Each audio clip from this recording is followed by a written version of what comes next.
Il y avait une famille là-bas qui l'accueillait chaque fois. Et il y avait une femme qui s'appelait Marthe. C'était la grande sœur. Elle avait une petite sœur qui s'appelle Marie. Et elles avaient aussi un jeune frère qui s'appelait Lazare. Alors, Marthe a reçu Jésus dans sa maison. Donc, oui, le texte a raison, elle peut dire chez moi parce qu'elle est la grande sœur. Sûrement que leur père et leur mère n'étaient plus là. Parce que la Bible s'était dessus. Mais la Bible parle de 3 personnes d'une même famille, Marthe, Marie et Lazare. Alors, verset 39, le texte dit qu'elle avait une sœur nommée Marie. Et entendait par là une petite sœur. Et qui s'étant assise au pied du Seigneur, écoutait sa parole. Donc, dès que Jésus est rentré dans la maison, ils ont donné à boire à Jésus, aux disciples, ils ont donné une place, pour bien se reposer. Jésus était là tranquille, assis. Marie prend une chaise et elle approche Jésus. Elle vient s'asseoir. Elle dit à Jésus, raconte-moi les histoires du royaume. Jésus commence à parler. Jésus commence à parler. Au même moment, sa grande sœur Marthe s'est dit, Jésus est là avec ses disciples. Il faut que je prépare un bon repas. Donc elle va au marché. Elle fait le condiment. Elle vient.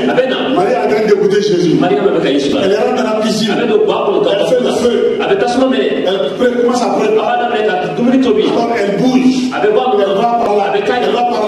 Par-ci, par-là. Elle se met en mouvement. Elle se met en mouvement. Mais dans les désordres. Faut pas, je vous ai dit de vous mettre en mouvement, pas aller dans les désordres. Voilà pourquoi Jésus veut nous enseigner maintenant la priorité. Si on ne peut pas distinguer la priorité dans nos œuvres, là, nous allons travailler dans les désordres. Ne travaille pas dans les désordres. Alors Marthe, la Bible dit qu'elle était occupée à divers soins domestiques. Elle était occupée. Est-ce qu'elle a du mal à être occupée? Non, il n'y a pas de mal à être occupé. Si tu as beaucoup de choses à faire, c'est normal que tu sois occupé. Il y a des gens aujourd'hui qui ont l'impression que 24 heures ne les suffisent plus. Ils n'ont plus de temps. Tout le temps au travail. Ils sont occupés. On est tous occupés. Et c'est normal d'être occupé. Mais sois occupé dans l'ordre. Voilà pourquoi nous parlons de priorité. Marthe était occupée à divers soins domestiques. Donc ça arrivait à un moment où elle s'est mélangée dedans. Donc ça commençait à faire une pression sur elle. Elle ne sait plus où commencer, où terminer, qu'est-ce qu'il faut faire. Parce qu'elle est seule. Elle n'avait pas de servante. Beaucoup de choses à faire en même temps. Beaucoup de choses à faire. Vous avez beaucoup de choses à faire. Vous devez vous occuper de votre mari, de vos enfants, les préparer à le petit déjeuner. Le monsieur aussi est pressé. Je suis en retard. Tout le monde a mangé mon café rapidement. Toi, tu es là au fond au moulin. Les enfants disent, maman, nous sommes en retard. Tu rentres là-bas, tu sois ici, tu viens par là. Toi-même, tu dois venir là, tu dois aller au travail. Comme tu vois que là, tu es en retard. Et finalement, tu te mets sur la moto, tu es dans le véhicule, parce qu'il y a une pression sur toi, et tu viens cogner quelqu'un par derrière. Parce que tu as travaillé dans le désordre et ça fatigue l'esprit.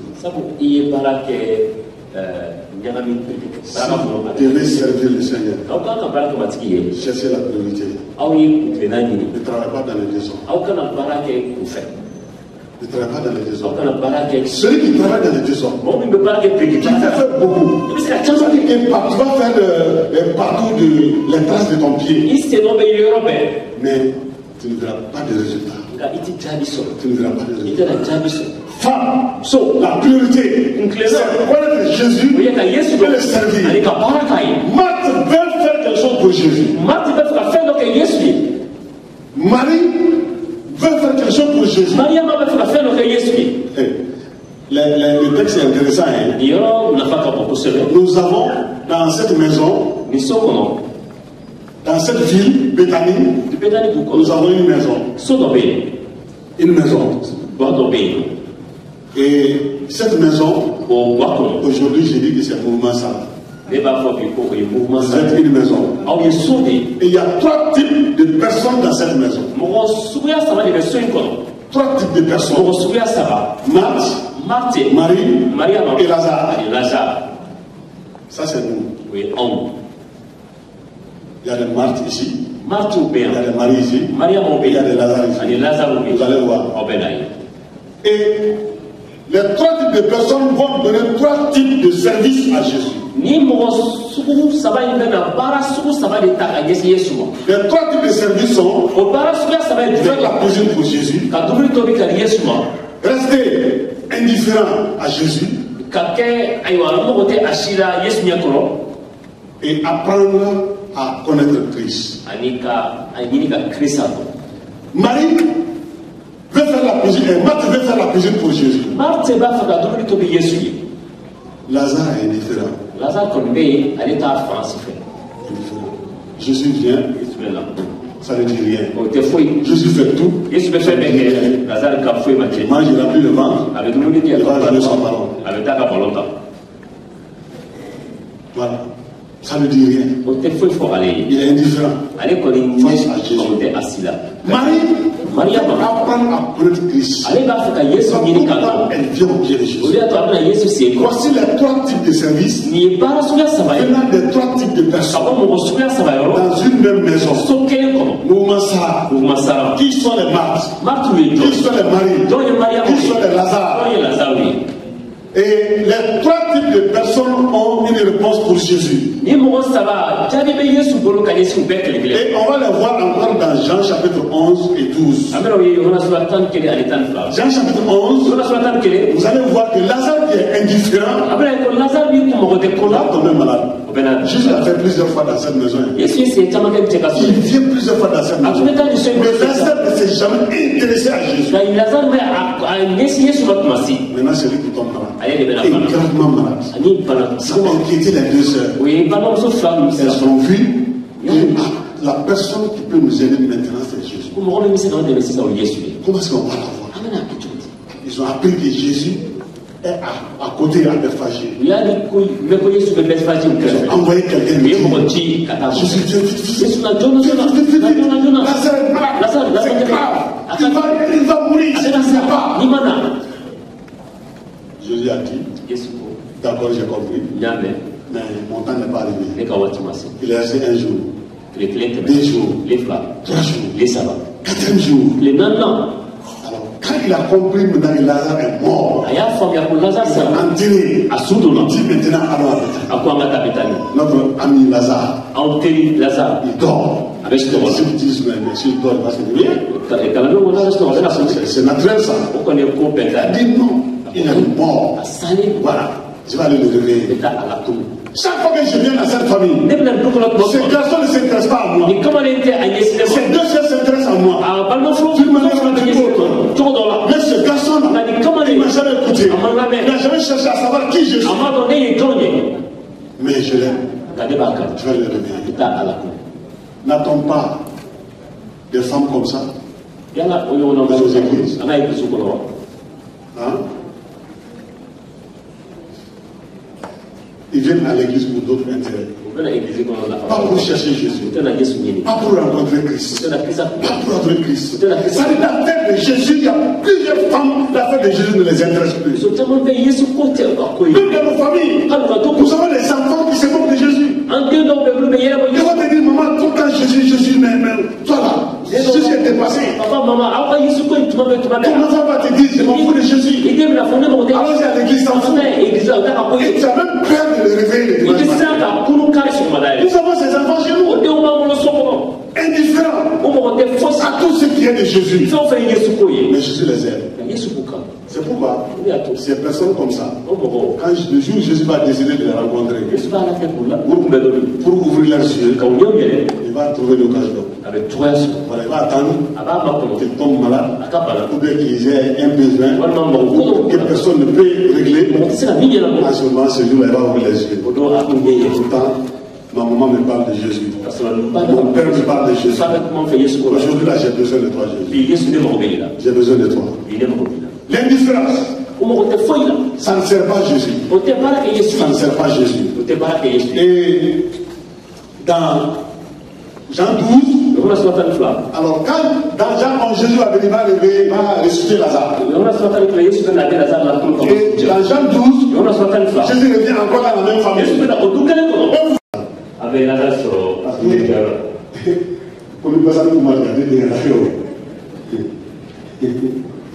si le mariage ne voit pas sa queue au là, il ne voit pas le trou. Maintenant, il est ressuscité. Il pense à Jésus. Jésus est là maintenant. Il est là avec Jésus. Vous voyez? Ça, c'est dans Jean 11 et 12. Entre la cuisine, l'indifférence, apprendre la parole de Jésus, quelle est la priorité? Vous avez trois services. Faire la cuisine pour Jésus. Un bon repas. D'après le Wolof avec du jamais, tchèp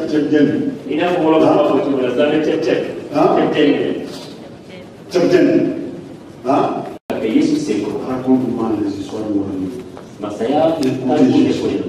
Apprendre à connaître Jésus.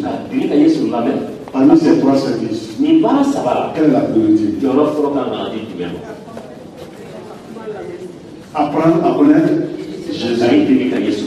Voilà pourquoi je vous ai dit, la priorité, c'est de connaître Jésus pour mieux le servir.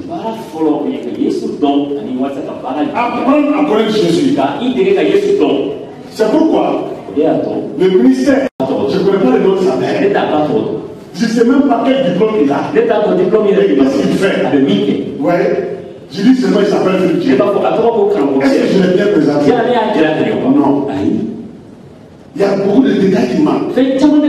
C'est pourquoi en écoutant Jésus, vous comprendre qui il est, d'où il vient, qu'est-ce qu'il veut, ce qu'il est, il peut apporter au monde. On peut dire ça facilement. Apprenons à connaître Jésus. Apprenons à connaître Jésus. Maintenant, quand Marie et Marthe est fatiguée, alors elle vient voir Jésus. Jésus. Je suis fatigué, préparé pour toi et les disciples. Tu me vois en train d'aller tenir. Ce n'est pas une servante. Préparé pour 13 personnes, ce n'est pas facile. Voici ma petite chère, elle pourrait venir s'asseoir sans rien faire à côté de toi. Et cela ne te dit rien. Tu ne peux même pas lui dire, Marie, lève-toi, va aider ta soeur. Pour qu'on invite à manger. Vous comprenez ça? Parce que la pression est maintenant au dernier niveau. Elle est fatiguée. Elle ne peut plus. Ouais, quand vous servez Jésus, on se connaît, c'est comme ça. Ils sont pas beaucoup de pasteurs vieillissent vite. Parce qu'ils veulent faire beaucoup pour Jésus. Ils n'arrivent pas à déterminer la priorité. Ils ne savent pas comment c'est que faire. Ils sont là-bas. Finalement, ils sont cassés. C'est ça le désordre. Quand tu connais Jésus, tu peux bien faire beaucoup, mais priorité par priorité. D'abord, ça ne te fatigue pas. Mes soeurs, Marc est venu dire cela à Jésus. Qu'est-ce que Jésus va lui dire? Oui. Si c'est vous, qu'est-ce que vous allez dire? Marie, lève-toi, Marie, ta soeur. C'est quoi ça? Mais elle montre à Jésus que Marie n'est pas en train de faire quelque chose. Est-ce que ça c'est vrai? C'est pas vrai. Écoutez Jésus, ça dit que Marie n'est pas en train de faire quelque chose, elle est paresseuse.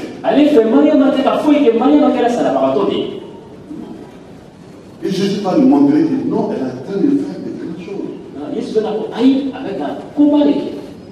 Au lieu même d'appeler Lazare, vous venez lui dire, j'ai lavé les ustensiles là, j'ai cassé le bois là. Quand même les personnes peuvent faire ça.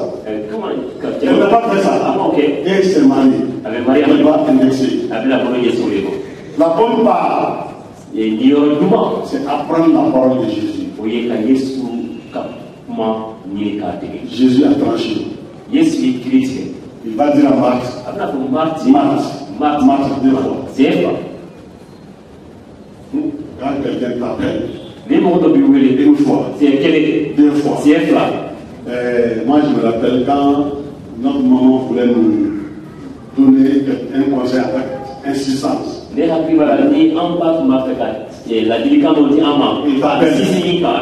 m'appelle Pierre. Voilà. Non pas Pierre, mais Pierre. Voilà. Chez nous, à Paris, là, tout le monde m'appelle Pierre. On peut pas Pierre. Parce que les bois aiment couvrir les noms, quoi. Pierre. Hedji. Mais pour voir, Hedji, deux fois. Regarde. Il faut faire attention. C'est ce que Jésus dit à Marthe.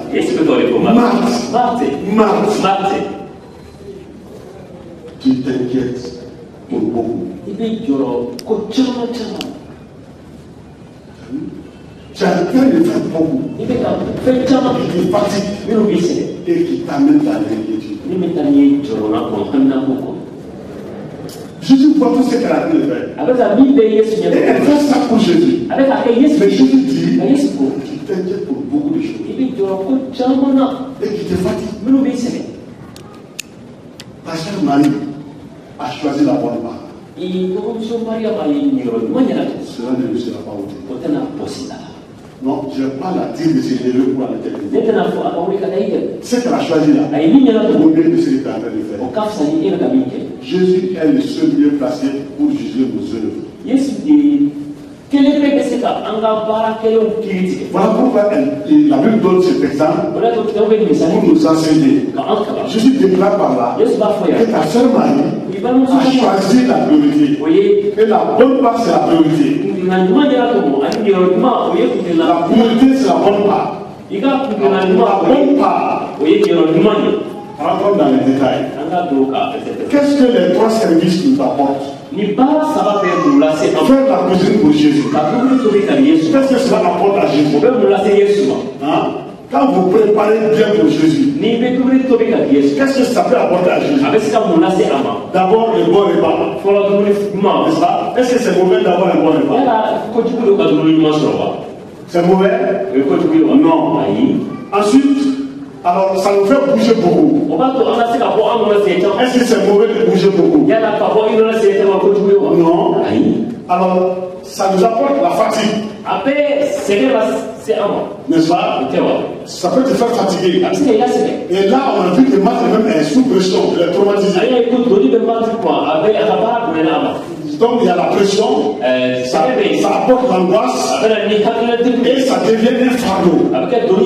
On accuse les juges de l'autre. Ceci est l'affaire. Et aussi, et si ça ne bouge pas comme on veut, la faute c'est les autres. Voilà quelqu'un une femme qui veut faire la cuisine pour Jésus. Et elle a donné la priorité à la cuisine comme Marthe. Voilà ce que son service peut lui apporter. Elle a le bon repas, mais elle va bouger beaucoup, elle va se fatiguer, il y a la pression, l'angoisse, ça devient un fardeau. Elle va se fatiguer, elle va s'en prendre aux autres. Donc, c'est pourquoi dans l'église, quand ça ne marche pas chez beaucoup, ils vont trouver la faute à quelqu'un d'autre. C'est toi qui fais que mon travail ne marche pas. C'est toi qui fais que je n'arrive pas à bien chanter. C'est toi qui fais que je n'arrive pas à bien faire mon travail. Non, il reconnaît que tu es dans les désordres. Ça, c'est le mystère de certains serviteurs aujourd'hui. Ils sont mélangés dans le travail. Et rester indifférent à Jésus. Alors, qu'est-ce que cela aussi peut nous apporter? Jésus est venu à Béthanie plusieurs fois. Et il est descendu alors à côté de Jésus. Il n'est pas sur scène. Et voilà, il tombe malade. L'indifférence face aux choses spirituelles n'est pas bien. Il faut dire ça aux autres femmes. Nous avons organisé les réunions de prière des femmes dans nos églises. Il y a les sorties d'évangélisation dans chaque église pour les femmes. Nous avons beaucoup d'activités. Mais il y a des femmes dans l'église qui ne s'intéressent jamais à ces programmes-là. Mais elles doivent s'attendre un jour à Jésus. Elles vont rencontrer Jésus. Si ce n'est pas sur un lit à l'hôpital, ce sera dans un problème, ce sera dans une autre situation. C'est difficile. Et ce jour-là, quand Jésus va tendre sa main, il va tirer l'affaire. Ils ne vont plus négliger les programmes de l'église. Ça, c'est Lazare. Ça, c'est Lazare. Lazare, il négligeait Jésus. Toutes les priorités chez Lazare sauf Jésus. Jésus ne lui disait pas grand-chose. Son but et sa priorité n'était pas Jésus. Toi, ton but et ta priorité, c'est quoi aujourd'hui? L'indifférence nous met plus en contact avec le monde que Jésus. Ça aussi, c'est le ministère de certains dans l'église. C'est différent à Jésus. C'est qu'on s'intéresse à beaucoup de choses, beaucoup d'autres choses. Les femmes qui aiment le monde, les paris, les tontines courant les semaines, elles sont dans tout. Vous allez trouver des femmes, elles vont passer aujourd'hui la journée sur les réseaux sociaux en train de regarder les groupes WhatsApp. Elles sont sur 1000 groupes WhatsApp.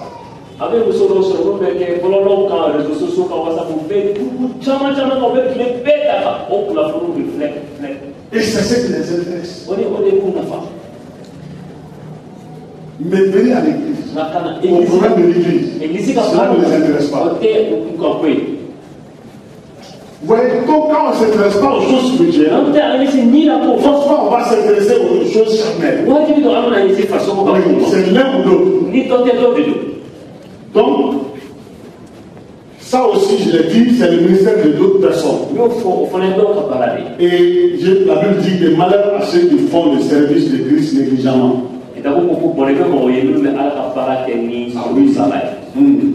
Écoutez la parole de Christ. Qu'est-ce que cela aussi peut nous apporter? C'est ce qui nous plonge dans le cœur de Jésus. Et quand vous entrez dans le cœur de Jésus, c'est le Dieu secret. C'est le Dieu le plus important. C'est là que tu arrives en intimité avec lui.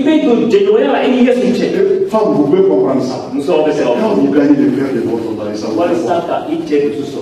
Alors quand vous gagnez le cœur de votre mari, ça vous fait quoi? Hein? La joie, la paix. Quand l'assurance, quand tu penses comme ça seulement, un peu de il vous répond tout le temps automatiquement. C'est la même chose. Quand un chrétien trouve le cœur de Jésus, c'est très important. Écoutez la parole de Jésus. Nous sommes dans le cœur de Jésus. Cela nous transforme. Cela nous transforme. On ne devient plus la même femme. On ne devient plus la même femme. On est transformé. Elle nous a donné des exemples ici. Et je sais que parmi vous, beaucoup de gens ont été transformés. N'est-ce pas? Parce que le cœur de Jésus, c'est le lieu de transformation. Ce que tu vas entendre, ce que tu vas goûter, ce que tu vas voir, ne peut pas te laisser indifférent. Ça va te changer, ça va te dévoler et tirer de cela une nouvelle femme. Douce, qui aime, qui supporte, qui prie et qui partage. Femme transformée. C'est là aussi, et c'est dans ça aussi que nous avons la révélation de Christ. Et quand vous êtes dans le cœur de Jésus, vous écoutez Jésus, Christ va se révéler à vous. On va parler de lui. On va dire qui il est. Et plus tu le connais, mais plus tu deviens un. Vous savez, la marche avec Christ, tu commences, la voie comme ça. Plus vous marchez ensemble, plus la voie se rétrécit. Plus la voie te rétrécit. Ça veut dire que tu n'es plus libre de faire tout ce que tu veux. Il y a beaucoup de choses que Jésus va couper avec toi. Il a dit qu'il est la vigne et que vous êtes les branches. N'est-ce pas? Il va tailler bien les branches pour que ça puisse produire encore beaucoup de fruits. C'est ça. Donc il va rétrécir le chemin. Alors tu ne peux plus faire tout ce que tu veux. Et ça va arriver à un niveau entre toi et lui. Ça veut dire que quand tu regardes Jésus dans ses yeux, tu comprends tout ce qu'il veut. Voilà. Et quand tu parles, c'est comme si Jésus ne parle pas. Quand tu touches, c'est la même Jésus. Et c'est ce qui a été à Moïse. Le jour où Dieu a appelé Moïse, et dans le buisson Adam, et Moïse s'est mis en mouvement. Aller alors en Égypte. La voie était comme ça. Quand ils sont rentrés en Égypte, ils sortirent avec le peuple. La voie a commencé à rétrécir. Entre Moïse et Dieu, c'était de l'intimité. Il parlait bouche à bouche. Vous voyez, jusqu'à ce que la gloire de Dieu est descendue sur Moïse, les autres ne pouvaient pas fixer Moïse. Et le jour où Dieu a dit à Moïse, il faut parler au rocher. Il va donner l'eau. Le peuple va boire. Moïse a frappé le rocher. Dieu dit non, Moïse. Là où tu es arrivé avec moi, là où tu es arrivé avec moi, tu ne dois pas faire ça. Ça, je ne te parle pas ça. Je te dis clairement. De parler au rocher. Tu as frappé le rocher. Ça, je ne te parle pas. Tu ne rentres pas dans mon pays. Tu ne rentres pas. Moïse a tout fait. Il a prié. Non. J'ai décidé. Si le peuple avait fait ça, je vais les pardonner. Parce qu'ils n'ont pas la même intimité avec moi que toi. Les yeux vont voir le pays, mais tu rentreras pas. Quand tu marches avec Jésus, quand tu grandis dans la révélation de Christ, et c'est comme ça. Ça veut dire qu'il y a des choses que Dieu ne va plus tolérer avec toi. À ce moment-là, quelqu'un va te faire part. Tu vas dire, pardonne-moi, tu parles. Ton mari va te regarder. Il va faire comme ça, tout. Tu vas rentrer dans la nuit, tu vas te laver. Tu vas préparer bien pour lui. Il va venir. Tu vas lui dire,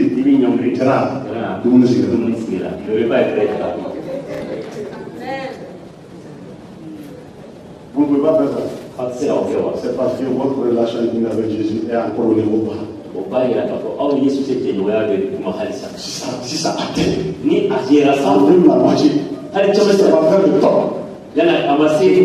Tout supporter à cause de Jésus. Vous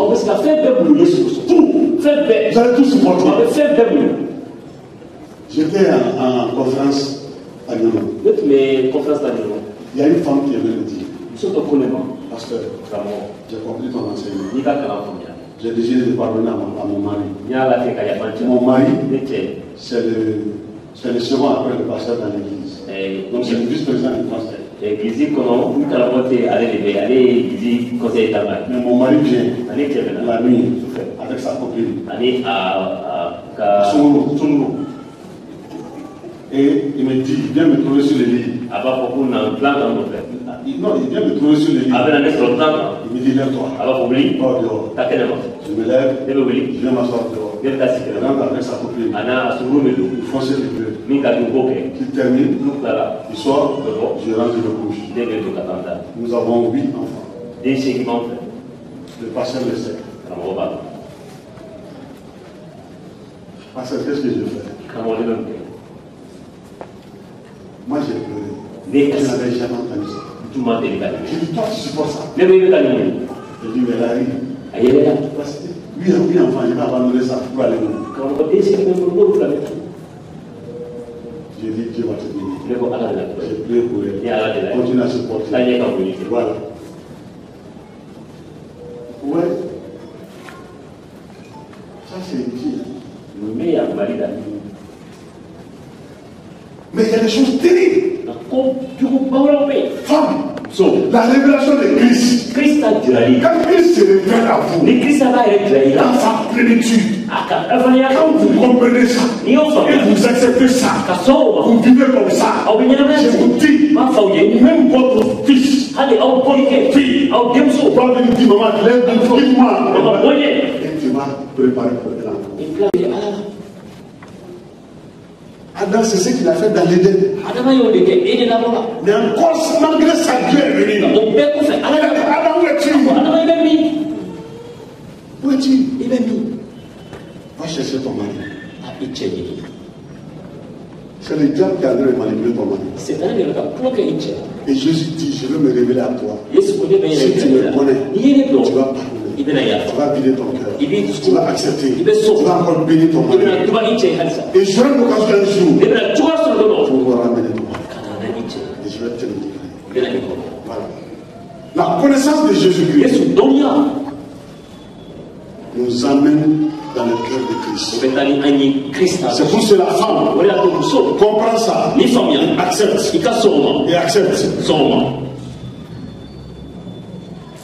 Pierre a dit à Jésus. Alors Jésus a enseigné, il a parlé à la foule, il a dit que je suis le pain de vie. Demain je vais parler de ça au culte. Celui qui mange moi ma chair et boit mon sang a la vie de Dieu. Il a aussi la vie éternelle. Ah bon? Depuis, tu veux dire que nous sommes des mangeurs d'hommes quoi? Nous on va manger ta chair, on te boit ton sang. Nous ne sommes pas des sorciers. Ils ont commencé à dire, mais lui là, son enseignement est difficile. Non, on ne peut pas accepter ça. On ne peut pas croire à ça. Ils ont dit, bon, nous on va partir. Ils ont donné d'eau. Jésus les a regardés. Ensuite, il fait face à ces 12. Il dit, et vous ne partez pas. Silence total. Parce que Jésus a compris en eux, ils se sont dit intérieurement aussi que ça c'est dur à entendre. Donc ils ont commencé à douter. C'est pourquoi Jésus leur pose la question. Vous ne partez pas. Après un long silence, Pierre dit, Jésus, Seigneur, même si tes paroles sont dures, à qui irons-nous? Tes paroles sont les paroles de la vie éternelle.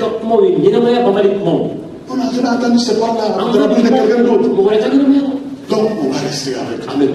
On va rester avec eux. C'est comme ça. Quelle que soit la situation, reste avec Jésus. Après Jésus, Marie a été transformée par la parole. Elle a connu Christ. Et vous allez voir le résultat dans Matthieu 26, verset 6 à 13. Le résultat est là-bas. Dans la dernière semaine où Jésus devait mourir, Jésus est rentré encore à Béthanie. Cette fois-ci, il n'est pas parti chez Marthe et Marie. Il est parti chez Simon le Lépreux. Et Marie a appris que Jésus est chez Simon. Elle dit, mais c'est comme si elle a compris. Après cette semaine-là, ça va être difficile d'être en contact avec Jésus. Donc elle s'est dit, mais après tout ce que Jésus, ce que j'ai compris à Jésus, qu'est-ce que je peux lui faire? Qu'est-ce que je peux donner à Jésus? Il va faire aussi que Jésus ne va jamais m'oublier. Elle regarde chez elle, elle prend sa bouteille de parfum. Qui était cher, très cher, à plus de 2 millions. Si tu convertis aujourd'hui dans le CFA, c'est plus de 2 millions. Et elle dit, je vais prendre ça. Je vais verser tout ça sur Jésus. Et elle est venue. C'était la chose qu'elle avait de plus cher chez elle. Elle vient voir Jésus. Elle ouvre la bouteille. Quand vous donnez le parfum, vous faites comme ça. Non, même parfum. Elle n'a pas fait pipi. Elle a fait jusqu'à vider la bouteille. Et toute la salle était remplie de boulot. Les disciples étaient scandalisés. Jésus a dit, ne faites pas de la même affaire. Ce qu'elle a fait là, c'est bien. Elle l'a fait pour nous. Vous voyez, quand vous ne connaissez pas Jésus, vous ne pouvez pas lui donner le meilleur service. Elle a fait ça pour ma sépulture. Vous n'aurez pas le temps de me donner le parfum que vous voulez quand je vais mourir. Elle a anticipé. Elle a anticipé. Et cela, je vous dis, ce sera raconté partout. Dans toutes les générations. Jusqu'à mon retour. Le meilleur service. La priorité. C'est de connaître Jésus. Pour mieux le servir. Une seule action. Une seule action. Jésus a dit, ça sera raconté partout dans le monde. Jusqu'à mon retour. Une seule action. Parfait seulement. Ça peut dire que Jésus ne cherche pas, ne nous demande pas de faire beaucoup. Mais connaît la priorité. Et faire ça. Le ministère de Jean-Baptiste n'a pas duré 1 an. Non. Ça n'a pas duré 1 an. Il est sorti seulement. Il a commencé à prêcher. Les gens ont commencé à venir. Jésus est venu. Il est baptisé. Il a dit c'est fini pour nous. Que Jésus grandisse. Et que moi je descends. Et sa tête a été coupée. C'est fini. Un jeune. Il n'a pas dépassé 33 ans. Parce que la Bible dit que Jésus a commencé son ministère à 30 ans. Mais il lui a duré après Jean. Donc entre Jésus et Jean, il y a 6 mois, il y a 6 mois. C'est quand l'ange a parlé à Elisabeth. 6 mois après, l'ange a parlé à Marie. Donc 6 mois de différence. Vous voyez? Mais ce qu'il a fait, Jésus dit qu'il est le plus grand de tous les hommes qui sont des femmes. Mais il dit que toi tu es venu de la déjà. Parce que tu es de la nouvelle naissance. Tu es de l'homme de Dieu. Voilà. C'est ça. Donc, servir Jésus, c'est pas de chercher à faire beaucoup de choses, mais de chercher à connaître la priorité et de faire cela. Marie a été transformée, et dans sa transformation, elle a donné ce qui est le plus cher à Jésus. Qu'est-ce que toi tu peux donner aujourd'hui à Jésus? Qu'est-ce que tu peux donner? Femme, tu vas dire que tu n'as rien? Ah, si tu dis que tu n'as rien ici, là, Jésus, et je sais ce que tu as. C'est ce que tu as. Nous avons organisé les rassemblements. Quand j'ai mis la commission en place, j'ai dit à chaque commission, bon, vous allez financer vos dépenses. Il y a des commissions. Vous voyez le podium et toute la sonorisation.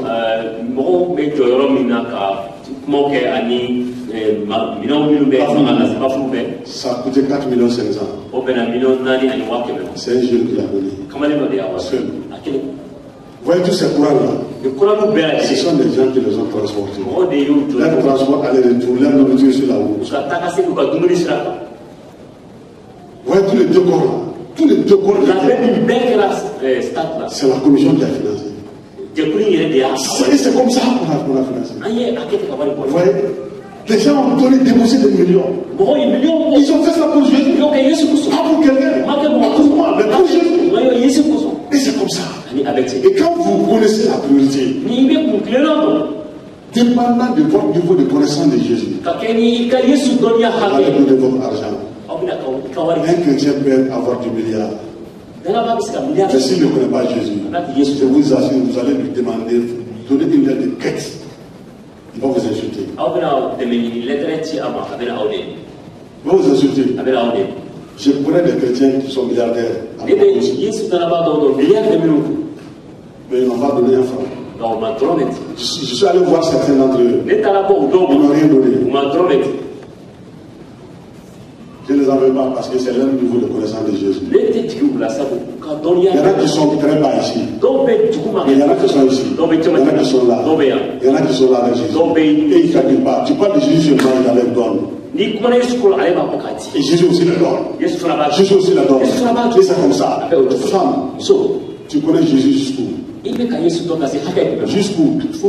Jusqu'où?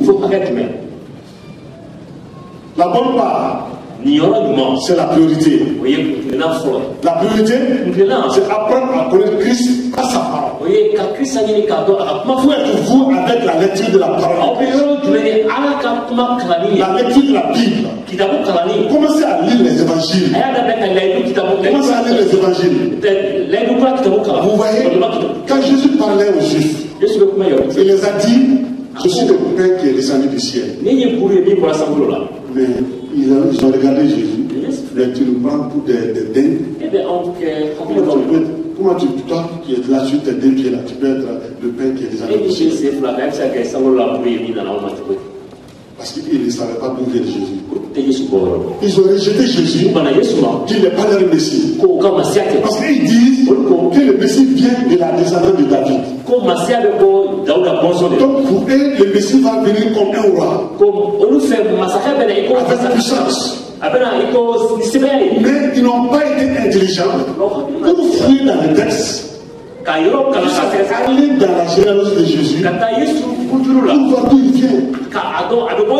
Puisqu'ils n'ont pas eu cette idée, le Saint-Esprit va révéler cela à Matthieu. C'est pourquoi Matthieu va écrire la généalogie de Jésus.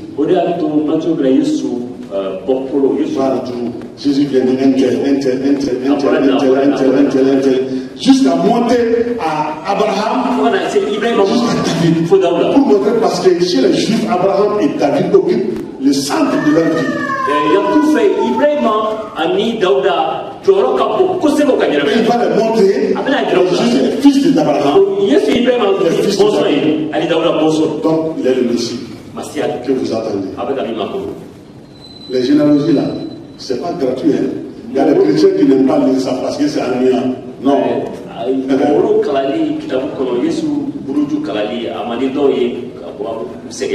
Voilà, ça prouve d'où vient Jésus. Et qui il est. Donc, cherchez à connaître qui est Jésus. Votre vie sera transformée si vous connaissez Jésus. Et vous devenez un témoin vivant. Comme Marie. Comment êtes-vous aujourd'hui? Est-ce que vous êtes un témoin vivant? Quel service vous êtes en train de faire pour Jésus aujourd'hui? Vous êtes quel type de personne? Vous êtes Marthe? Vous êtes Lazare? Ou vous êtes Marie? Hein? Qui sont les Marthes?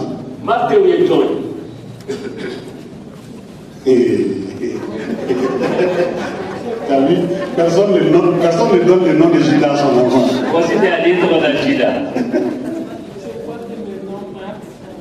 Mais tu n'es pas Marthe.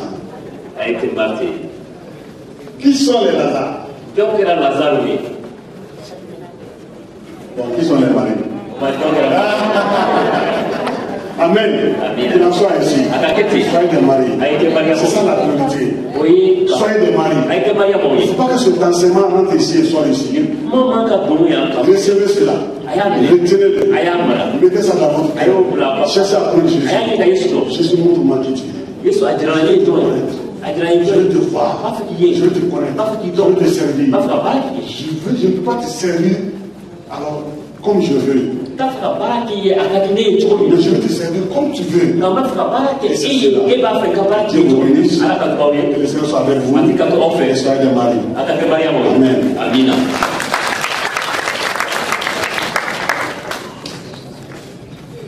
Acclamons le Seigneur pour ce beau message. La gloire et le bien. Nous allons sortir pour la pause déjeuner. Donc avant d'aller, nous allons prier. Nous allons demander à notre maman de prier pour nous. Maman Suzanne. De reconnaissance à toi que nous tenons devant toi en ce lieu pour te dire merci. Merci notre Dieu et notre Père parce que tu connais nos besoins. Et Seigneur, tu nous as donné cette occasion à travers ton serviteur pour nous exhorter, pour nous enseigner. Oui, éternel Dieu, nous nous agitons beaucoup pour peu de choses. Et nous oublions la priorité. Ta parole ne sort jamais en vain. Papa, merci.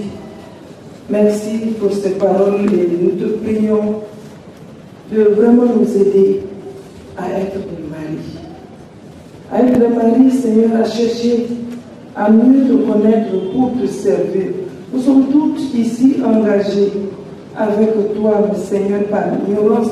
Ta parole déclare que mon peuple périt par manque de prière, parce que nous ignorons l'essentiel, la priorité. Mais merci parce que ce matin, Seigneur, tu nous donnes l'occasion de rectifier, Seigneur, nos comportements par rapport à notre marche avec toi.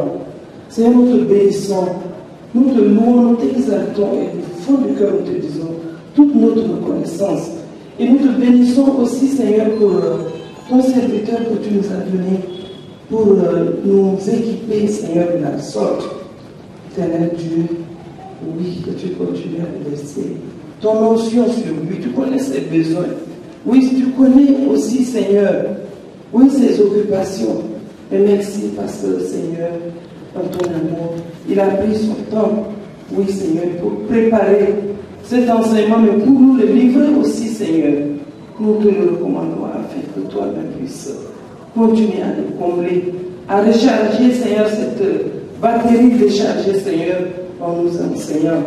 Tel Dieu, que ces paroles, que chaque mot de ces enseignements ne passe pas comme le vent dans le feuillage, mais qu'elle trouve, que cette parole trouve place dans notre cœur, Seigneur, pour nous aider à changer nos comportements dans nos familles, que nous trouvons une part, Seigneur, dans nos activités domestiques, dans nos activités avec toi et dans nos activités aussi que tu nous donnes par ailleurs, Père. Merci.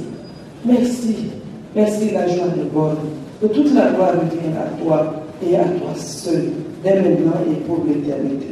Dans le nom de Jésus, nous avons ainsi élevé cette prière avec toutes nos actions de grâce. Amen.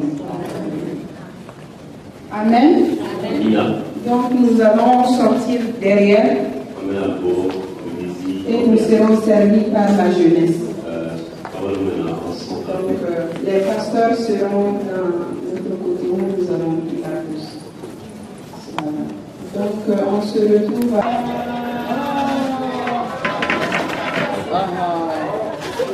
Bon.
J'ai pas ma tête de porte d'abord. D'accord. On va aller. Il faut une marque pour me donner une tête de porte.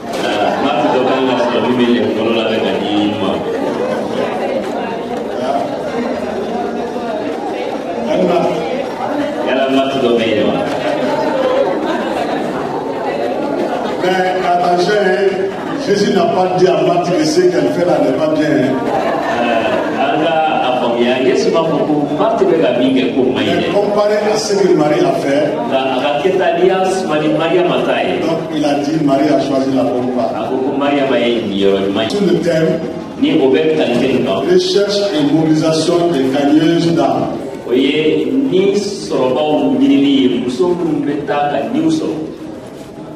Recherche et mobilisation des gagneuses d'âme.